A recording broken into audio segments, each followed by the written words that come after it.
Bienvenidas al canal de Cuello y Largo. Hoy, a diferencia del resto de días, no nos acompaña Juanma por motivos personales. Hoy nos acompañará Paul, que hoy no está en modo Dios. Hola, Paul. Hola, hola. Hoy nuestra invitada especial, como ya sabéis, solemos tener un invitado o una invitada cada programa, es Judith Tour, que es traductora o localizadora especializada en videojuegos. Hablaremos de ello más adelante.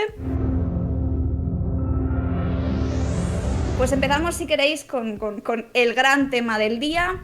Si visteis el programa anterior, os acordaréis que una de las noticias que tocamos fue el tema de Activision Blizzard. En su momento Juanma hizo un resumen un poco cronológico de lo que había pasado desde el verano, que fue cuando el estado de California empezó la demanda contra Activision Blizzard, hasta lo que había pasado en octubre, el mes pasado cuando hicimos el programa, que os recuerdo que una de las últimas cosas que comentamos, porque en aquel momento era lo que estaba saliendo, es que aparte de que se habían anunciado que se iba a cancelar la BlizzCon, Activision Blizzard, el CEO Bobby Kotick, había dicho que se iba a bajar el sueldo. Un poco en medio de esa crisis pensó que dijo bueno, ¿cómo podemos arreglar este problema de crisis de imagen que tenemos en la empresa, ¿no? Y dijo, bueno, pues me voy a bajar el sueldo, que recordemos, se lo subió en su momento hace un año y medio o dos, cuando en crisis anteriores con el tema, de hecho con Blizzard, Blizzard estuvo despidiendo hace como un año y medio, y de hecho creo que despachó el estudio de Versalles, no sé si esto es cierto, Judy, no sé si tú lo sabes, cerraron el estudio de Versalles y despidieron a un montón de empleados de Blizzard por supuestas pérdidas. Y mientras estaban despidiendo a centenares de empleados, Bobby Kotick se subió el sueldo.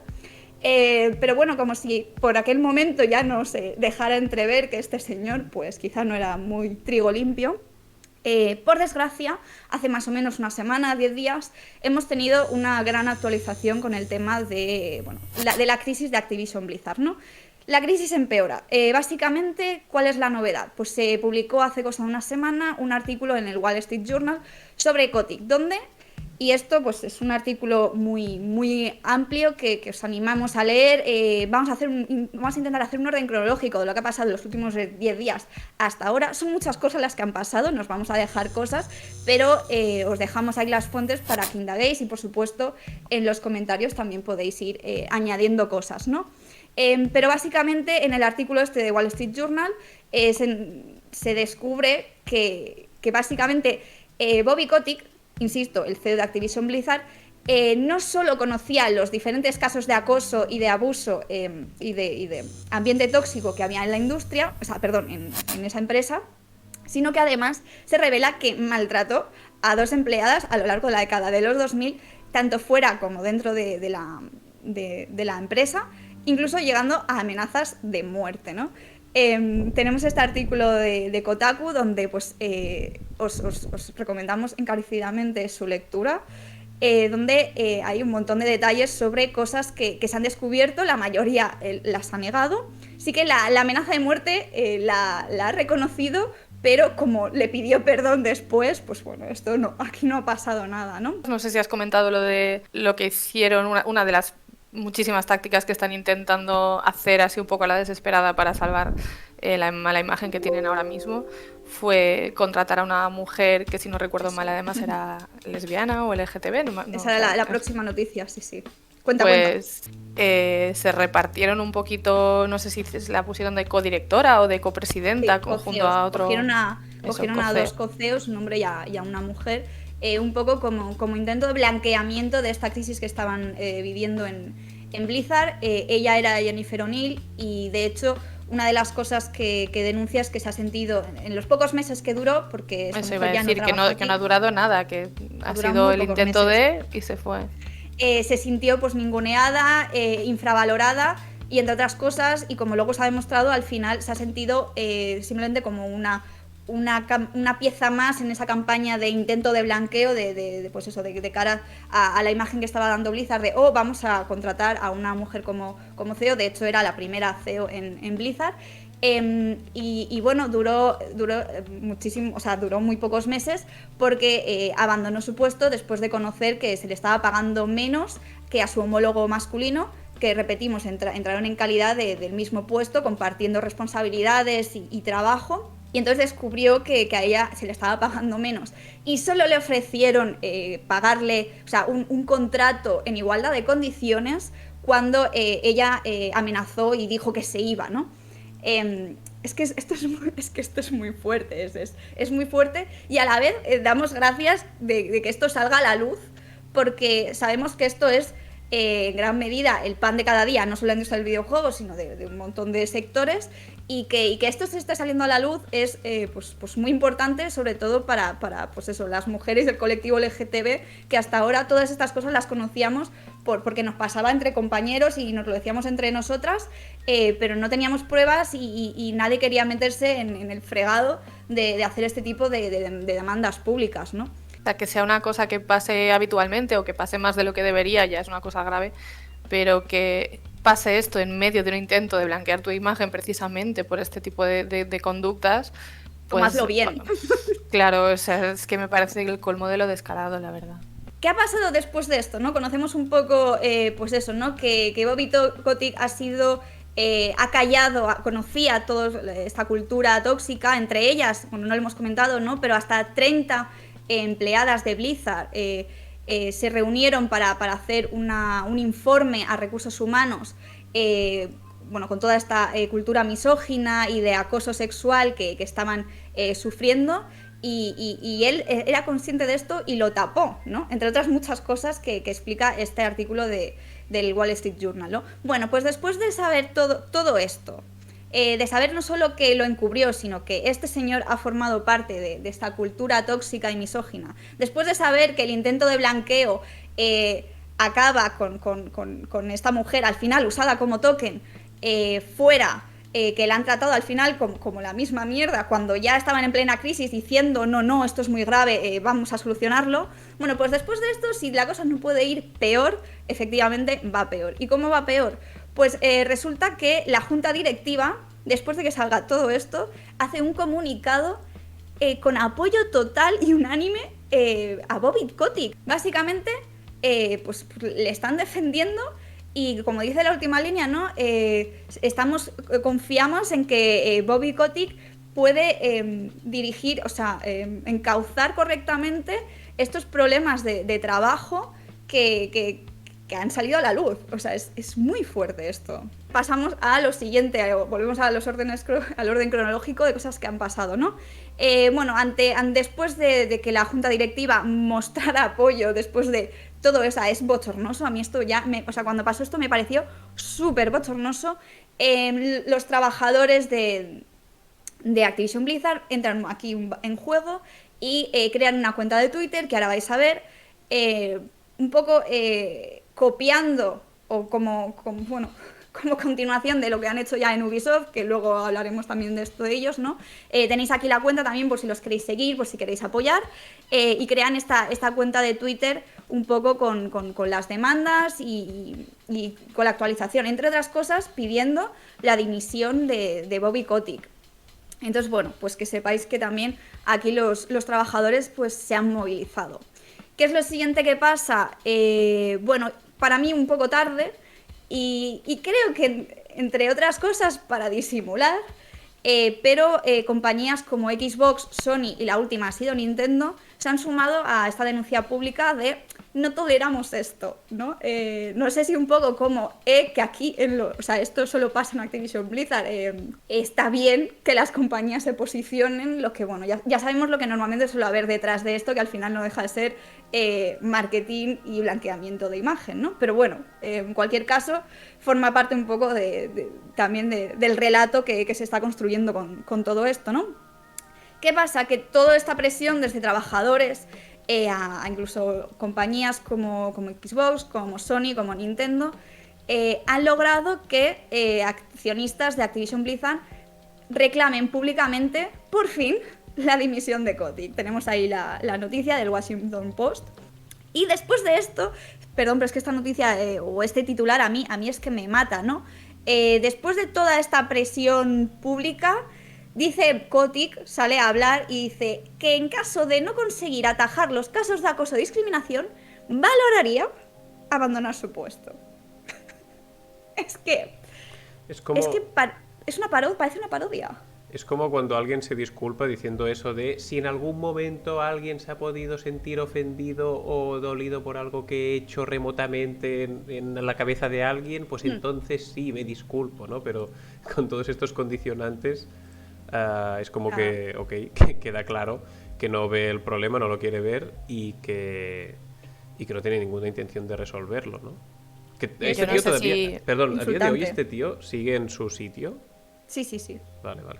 Sí, pero yo realmente no sé si llegados a este punto, porque de verdad que está siendo como una crisis de imagen muy hardcore, no sé si ya está en su mano. Quiero decir, en el momento en que se les ha ido de las manos, aunque sea tratándolo como un problema de imagen o de PR o lo que sea, de PR de pajarito, no de public relations, eh, yo creo que este señor ya no está en su mano. O sea, si hay una junta de accionistas o hay algo, o sea, llegará a un punto que si siguen, porque al final entre apoyarlo, que es lo que han hecho, ¿no? La junta públicamente, y ver que la bola se hace más grande y que la cosa no mejora, igual llega a un punto que no es que él considere o se esté pensando yo sé o no, llegará a un punto que le dirán chao, digo yo, ¿eh? Veremos. De hecho, veremos en el próximo programa el mes que viene. Saldremos de dudas. Espero que con noticias más positivas, insisto, porque me parece absolutamente todo hilarante, o sea, insultante y de todo. Pero bueno, acabamos ya con la actualidad, al menos hasta hace 2 o 3 días, ¿no? Lo siguiente ha sido que a día de hoy más de 1.800 empleados de Activision Blizzard han firmado una carta exigiendo la dimisión de Bobby Kotick, un poco siguiendo lo que os hemos enseñado antes, el Twitter este de A Better Activision Blizzard, de esta unión que han hecho los trabajadores, que de hecho también todo esto ha seguido a marchas que han hecho tanto in situ como digitales, manifestaciones que han hecho públicas, tanto físicas como las protestas en internet, ¿no? Entonces, un poco siguiendo las protestas que han hecho, que han salido a hacer estas marchas, bueno, pues también que sepáis que todos estos más de 1.800 empleados ya han firmado una carta exigiendo la dimisión de Bobby Kotick. Solo quería decir que me parece muy guay el posicionamiento de parte de la plantilla, ¿no? Que al final creo que son, creo que has dicho 2.000 personas de 1.800 de momento.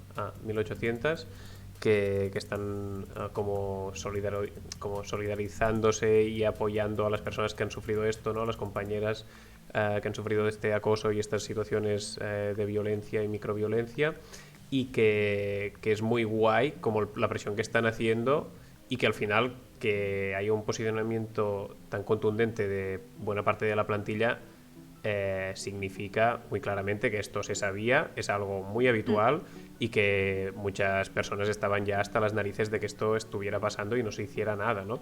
Y al final que los inversores y accionistas se posicionen y digan hey, igual te vamos a echar, señor, es evidentemente porque ven que sus márgenes de beneficio disminuyen y deciden tomar, no es porque sean los defensores de la igualdad de género en las empresas, ni mucho menos, es porque ven que igual hay potenciales pérdidas y que llega un punto en el que eso es insostenible y que quieren atajarlo, ¿no? Y la forma de atajarlo es despachando, despidiendo al Cosby este, al indeseable este. Entonces creo que es guay y creo que esto en parte se debe a esta presión que están haciendo los y las trabajadoras de Blizzard Activision en esa dirección, ¿no? Totalmente. Pues dejamos de momento el tema Bobby Kotick por aquí. El mes que viene veremos lo mal que estamos o no sé si algo mejor. Esto incluso puede empeorar, yo soy bastante pesimista con todo esto. Y pasamos a otro tema, por desgracia, bastante cercano, que es la actualización en el caso Ubisoft. No vamos a entrar a explicaros todo lo Ubisoft, pero es un poco de lo mismo, ¿no? De lo que acabamos de hablar hasta ahora, con la diferencia que, bueno, Guillemot, el CEO de Ubisoft, se disculpó flojito, pues lo siento, no volverá a pasar. Y la cuestión es que, nuevamente, un poco lo que venías diciendo, Paul, los trabajadores de Ubisoft se han unido porque, oh sorpresa, para sorpresa de nadie, nada ha cambiado desde que salieron todas las noticias de cultura tóxica, de cultura sexista dentro de Ubisoft, ¿no? De momento llevan 12.000 firmas y bueno, pues eso, que conozcáis que que con Ubisoft toda la novedad es que precisamente no han hecho absolutamente ningún cambio, o al menos a nivel interno, si lo hubiesen hecho no estaríamos teniendo estas actualizaciones. En cualquier caso, pasamos a la entrevista, que al final hemos traído aquí a Judith no para hablar de Bobby Kotick, sino para hablar de su trabajo, de su profesión. Judith Tour es traductora especializada en videojuegos. Probablemente haya traducido muchos de tus videojuegos favoritos, pero no puede decir la mayoría en los que ha trabajado por temas que trataremos a continuación. Pero antes de ir un poco a la amiga, ¿no? Una pregunta, Judy, que te hace todo el mundo y que probablemente no sepa nuestra audiencia y que seguro que te encanta contestar cada vez es: ¿puedes hablar un poco de la diferencia entre traducir y localizar? Me encanta que me hagas esa pregunta, Marina. No, claro, yo la contesto encantada. También te digo que yo contesto mi forma de verlo, porque como al final es un término también entre académico y tal, pues yo qué sé, a lo mejor hay gente que tiene otra opinión, pero bueno. La localización, yo cuando me refiero a mí misma no me refiero, o sea, no me llamo localizadora, por ejemplo, ¿no? Yo pues soy traductora o soy especialista en traducción de videojuegos, porque aparte de traducir, reviso y testeo, pero cuando hablamos de localización, al menos lo que yo entiendo es el proceso entero de coger un videojuego que estaba en un idioma original, pongamos el inglés, y llevarlo a otro idioma, el juego entero. Y entonces en este proceso participan muchísimas personas con muchos perfiles diferentes y lleva muchos meses según la magnitud del juego, ¿no? Entonces por eso necesitamos una palabra que no sea traducir, porque el juego pues hay que, desde empezando por el código, que se tiene que internacionalizar y se tiene que preparar para que tú puedas extraer el texto y puedas extraer todo el material traducible y yo que sé, o las imágenes que quieras modificar y todo eso, y para eso pues son ingenieros o programadores o tal, pasando pues evidentemente por todo el proceso de traducción en sí, donde hay pues traductoras y revisoras, hasta el testeo de localización, que es que una vez se ha traducido el juego y se ha revisado, pues es gente que tiene que estar probando no si funciona el juego, sino si funciona la traducción, si hay algún problema que no se haya podido ver fuera del juego, porque en ese caso se ven los textos ya implementados. Entonces todo ese proceso de coger un juego que, por ejemplo, estaba en inglés y adaptarlo entero, caja incluida, instrucciones incluidas en su momento, ¿no? Que venían con instrucciones y cosas, imágenes, incluso pues se puede hablar también de localización de videojuegos cuando hablamos de traducir el marketing de un juego o el blog, la entrada de blog del juego en cuestión, o sea, todo lo que rodea al juego y el juego en sí, adaptarlo a otra cultura distinta a la original. Entonces, eso se llama localización. ¿Por qué no se llama traducción? Porque sería dejar fuera muchas cosas, sería sobresimplificar. Es un poquito la definición que yo daría. Al final esto no deja de ser un programa político y social, ¿no? Entonces vamos un poco al tema, ¿no? ¿Puedes hablar, Judith, de la importancia de la localización de la cultura, en este caso lo vamos a acotar al videojuego, ¿no? Como una herramienta imprescindible para la accesibilidad? Todo lo que sea, pues lo que he dicho, ¿no? Adaptar un producto audiovisual o un videojuego a otra cultura.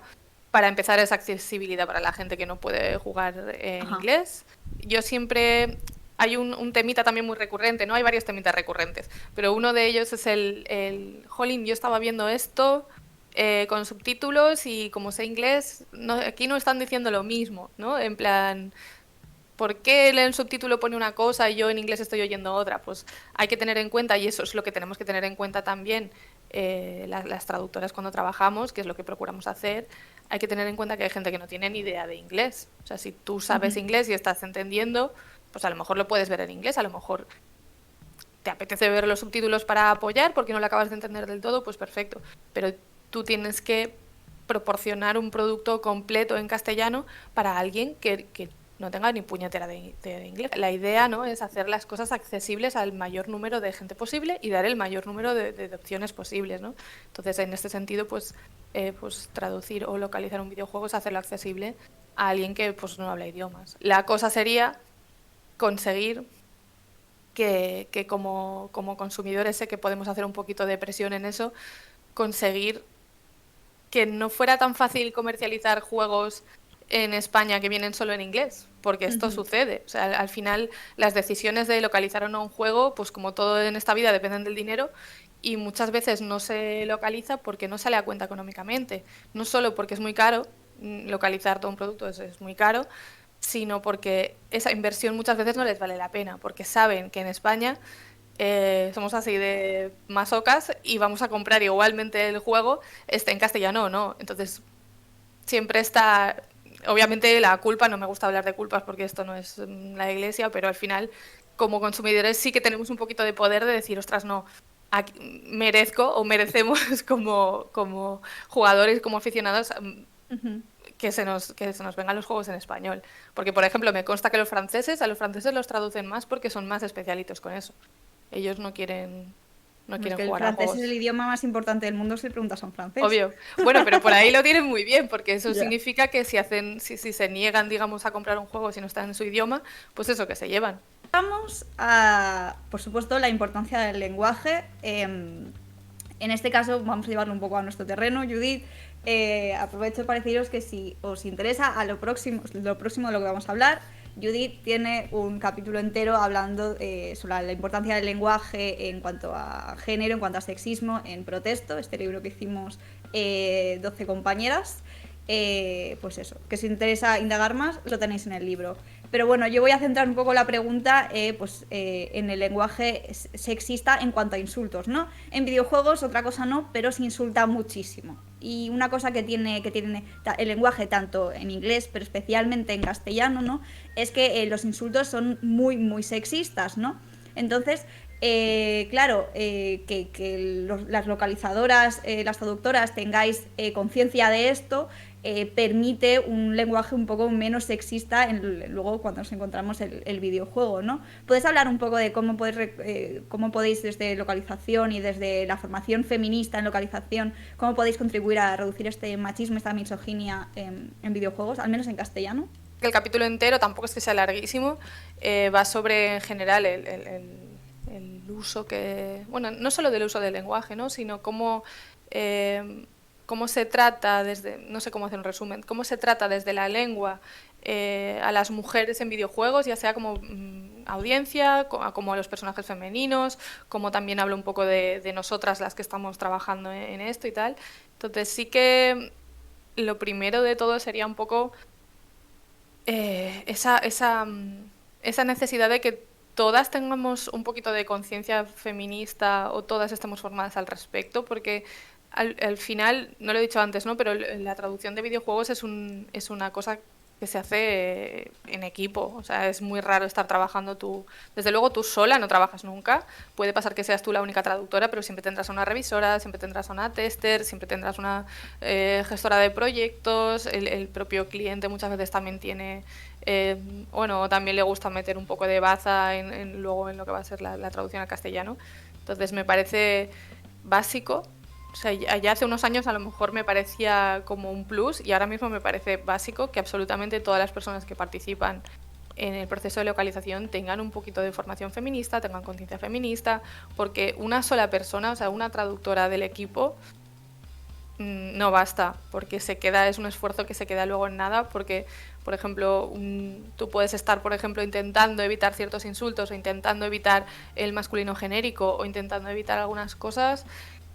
Y luego, si el equipo es de 5 personas y las otras 4 no lo hacen, va a quedar muy diluido en el resultado. O luego, si la revisora no tiene eso en cuenta, directamente se lo puede cargar porque a lo mejor hay otra solución que le parece, yo que sé, más corta o más directa o tal, ¿no? Entonces, sí que veo crucial hoy en día que absolutamente todo el equipo vaya todos a una en esto. También se está viendo que en el momento en que escribí el capítulo, creo que yo no me había topado con ningún caso de estos y ahora últimamente ya he participado, no sé si en 2 o 3 juegos donde había personajes de género no binario y aquí también es súper necesario que haya una formación porque si no, pues o sea, puede haber discusiones, puede haber, incluso puedes llegar a hacer un mal trabajo porque a lo mejor pues en el momento en que te llega un videojuego en el que hay un personaje no binario y tú, por ejemplo, no sabes lo que es una persona no binaria, no sabes lo que son los pronombres neutros, vas a hacer un mal trabajo porque ya vas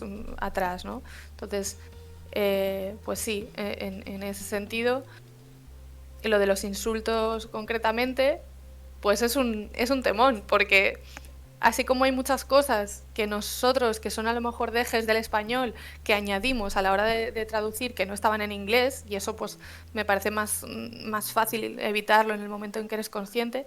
El tema de los insultos machistas, no sé si es peor en castellano que en inglés, creo que estamos bastante a la par en esas cosas.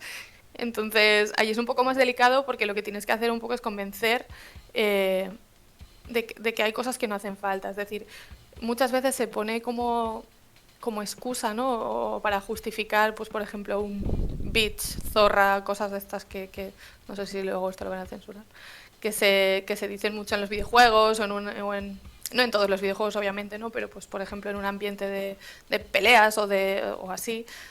También yo creo que pasa mucho en el cine, que se justifica diciendo que como que forma parte de la personalidad del personaje, o que no el hecho de decir estas cosas, y que tú no te lo puedes cargar porque entonces te estaría descargando la esencia del personaje. Y realmente cuando te paras a pensar, hay muy pocos personajes que un rasgo de su personalidad sea ser un machista. O sea, es muy poco frecuente eso. O sea, si realmente tú quieres hacer una crítica y quieres poner a un personaje de machista, pues sí, claro, adelante, pues que diga pedazo de zorra, lo que tú quieras.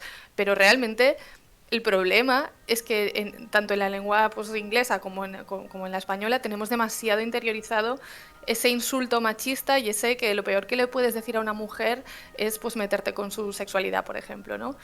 Entonces yo creo que hace falta un cambio de chip brutal y darte cuenta de que muchas veces no forma parte de la personalidad del personaje. Simplemente quieres, por ejemplo, transmitir que un personaje es pues súper malote o que está súper enfadado. Para eso no hace falta un insulto machista. Entonces tener un poquito de imaginación y creatividad, que además eso sí que lo tenemos.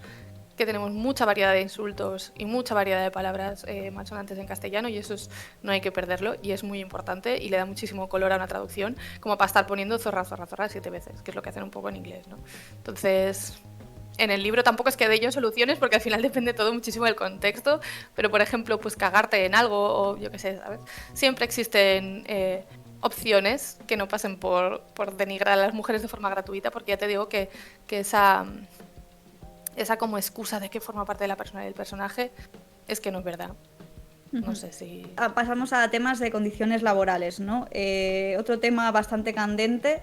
¿Quieres hablar un poco de las condiciones laborales, tanto de tarifas como sobre todo el tema de los créditos, ese gran tema que por suerte ahora está saliendo a la luz?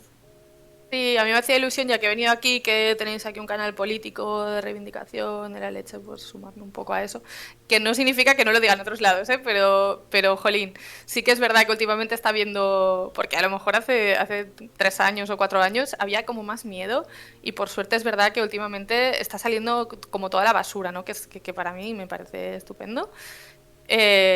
Pues seguramente habrán oído hablar, porque es verdad que videojuegos y audiovisual no es lo mismo, pero sí que pues coincidimos en algunos puntos, y últimamente se está hablando mucho, pues por ejemplo, de la posedición, que para quien no sepa lo que es coger, a ver también yo la definición que doy, pero bueno, para que os hagáis una idea, coger un traductor automático, como pues el de Google, no sería el de Google, pero un traductor automático que te haga la traducción y en vez de...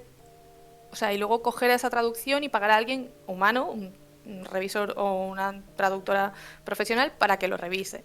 Entonces, ¿por qué las empresas pueden querer hacer eso? Porque normalmente hay un proceso de traducción que se paga y un proceso de revisión que también se paga, aparte, 2 personas distintas. Entonces, con esto se ahorrarían el pagar a la traductora y solo pagarían por esa revisión. Y no solo eso, sino que te lo intentan un poquito vender como una revisión cuando no tiene absolutamente nada que ver con una revisión. O sea, yo cuando reviso a una compañera, es una persona pues, que está formada, que tiene experiencia, que sabe lo que hace, con la que tengo comunicación, que tiene contexto, que tiene, no sé cómo llamarlo, intuición, porque es un ser humano. Entonces no es lo mismo para nada revisar un trabajo así, que además de una persona que te está dando pues lo mejor de ella y lo está haciendo lo mejor que puede, y tú casi siempre lo único que haces es una especie de pase por si se le ha pasado algo o para unificar términos o cosas así. No es lo mismo esto que coger el resultado de una máquina y editarlo, que muchas veces te puede llevar, por muy perfeccionadas que estén las máquinas, te puede llevar más rato y más esfuerzo que hacer una traducción de cero, porque sobre todo en ámbitos creativos es es que no sé cómo decirlo porque me parece muy obvio, pero claro, si estás traduciendo un diálogo, una conversación, si estás traduciendo a un personaje con sus dejes, con sus referencias, con las referencias internas a cosas que han podido pasar antes o después, con los tratos de tú o de usted, con el idiolecto, al final, que es la forma personal de hablar de cada una, ¿cómo va a reflejar o cómo va a transmitir eso una máquina o cómo lo va a hacer? Es que no sé, bien, como para que tú luego tengas que hacer un trabajo de solo revisión, o sea, eso no es creíble. Entonces, hasta hace poco en videojuegos esto era impensable, pero se está empezando como a asomar la patita y están intentando un poco a ver qué pasa, a ver si hay gente dispuesta, cuánto cobrarían, a ver si hay gente que se niega, ¿sabes?, en redondo a hacer estas cosas. Y en audiovisual, pues por desgracia creo que les han... O sea, que ya lo llevan un poco más integrado, que ya hay agencias que ya lo están ofreciendo. Y es lo que pasó con el juego del calamar, que seguro que oísteis os suena de algo porque salieron varias noticias de que, pues no sé si es que no esperaban que la serie tuviera este éxito o vete a saber, o a lo mejor sí. Y hicieron eso para la serie, no sé si era para el subtítulo o para el doblaje, ahora mismo, no me acuerdo. Pero sí que en una de las dos, porque no es la misma persona la que hace el doblaje, o sea, la que traduce el doblaje que la que traduce los subtítulos, pues en una de las dos hubo posedición y claro, se notaba muchísimo, ¿no? Y en una serie que tuvo tanto éxito, pues fue bastante sonado porque era como, ¿cómo puede ser una traducción de tan mala calidad? Y lo que decíamos siempre las traductoras nos llevamos la peor parte, la invisibilización, el insulto cuando algo sale mal, pues encima la pobre persona. Quiero decir, es que al final si te llega un trabajo así, o sea, al final somos casi todas autónomas, es muy difícil conseguir un trabajo en plantilla de traducción porque casi siempre vas por proyectos. Y, y no siempre estás en condiciones de decir que no o de rechazar un encargo porque al final tienes que comer. Entonces las agencias están presionando por este lado y diciendo, mira, es lo que hay, te ofrezco esto porque si otra gente me lo va a hacer. Entonces al final si te toca hacer eso, tienes dos opciones. O hacer un trabajo mediocre, digamos, porque no le vas a dar más, porque no te vas a estar ahí 20 horas en algo que antes te llevaba 4, porque no te lo van a pagar más y quede como quede. O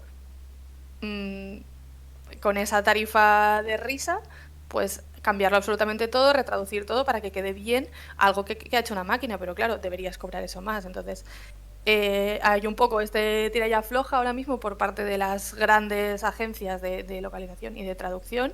Y bueno, y la gente, los profesionales, las autónomas, que estamos viendo a ver si no nos convierten en aún más precarias, porque tampoco es que sea una profesión aquí para forrarse.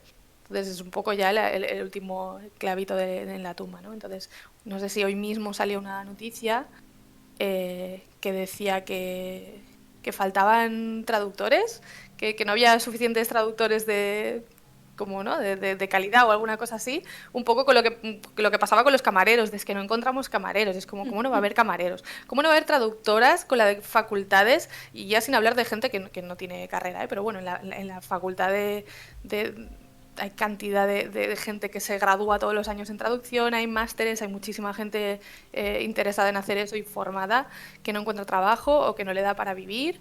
O sea, hay codazos. Entonces, ¿cómo no va a haber traductoras? Lo que no hay es pues agencias o ganas de pagar lo que cuesta. Porque al final, si ellos, las grandes agencias, que no todas, siguen cobrando lo mismo al cliente final y se ahorran el dinero que le pagan al proveedor de servicios en este caso, pues más margen que se quedan. Entonces, lo dicho, no sé si como consumidoras podemos hacer un poco de presión. Eso desde luego nunca está de más. O sea, cuando vemos un producto mediocre, sea en videojuegos o en series, enseguida Netflix tiene un método para quejarte de eso, pero en videojuegos es que vamos, podéis ir a los Twitters, podéis ir donde queráis porque tampoco es difícil contactar con desarrolladores y supongo que quejarse siempre sirve de algo. Pero bueno, estamos en un punto así un poco crítico porque como está empezando a salir la basura también, pues la cosa se está poniendo también un poco tensa. Y luego por la otra parte están el tema de los créditos y los contratos de confidencialidad abusivos, que bueno, como sabéis, en videojuegos hay mucho marketing de por medio, hay muchas estrategias de publicidad de por medio porque hay mucho dinero en juego, lo cual es muy normal.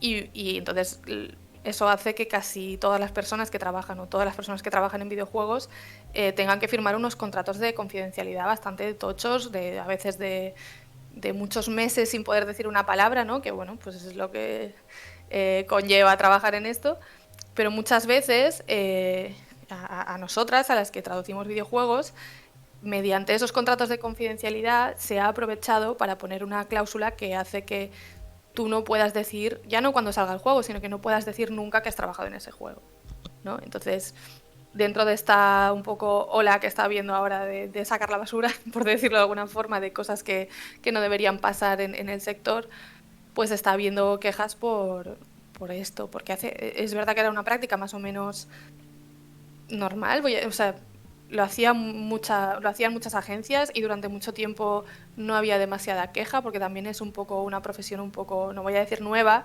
pero bueno, empieza a no ser nueva, y entonces sobre la marcha pues la gente tampoco se quejaba mucho, ¿no? Al principio era un poco ¿para qué vas a querer salir en los créditos? ¿Para qué vas a querer no sé, decir que has traducido todo este juego, ¿no? Porque era una profesión tan desconocida que a lo mejor la gente no sabía que existíamos personas que nos dedicamos 8 horas a esto, ¿sabes? Entonces, ahora que es una profesión más o menos reconocida, que hay másteres especializados, que se empieza un poquito a ver como una cosa profesional, que siempre lo ha sido, pues conlleva un poquito esa otra visibilidad de, bueno, de yo poder aumentar mi portfolio, decir públicamente que he trabajado en esto y que no haya agencias, intermediarios en general, que me pongan con la excusa de hacer un contrato de confidencialidad que no debería servir para eso, porque el contrato de confidencialidad se debería acabar en el momento en que el juego ha salido, que no usen eso para negarnos a nosotras la acreditación y los derechos, bueno, derechos de autor intelectuales tenemos, pero bueno, derecho a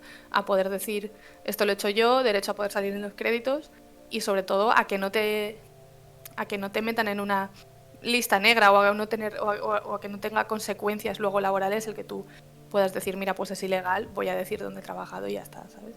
No sé si Paul quieres despedir ya el programa.